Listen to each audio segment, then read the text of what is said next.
So we're cooking naan breads. We are way off the scale on temperature. So it's been in what, 15 seconds maybe, starting to puff up.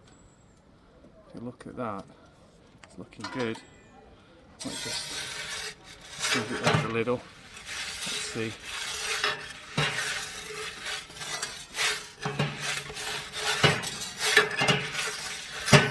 Incredible.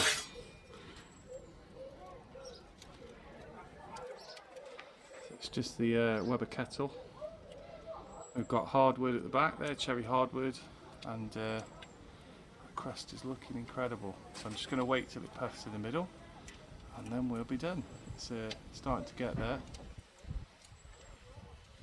Still puffing up. That's amazing. Gorgeous crust.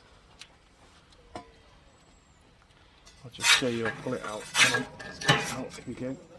Look at that for a pizza or a naan bread. Truly gorgeous bit of bread.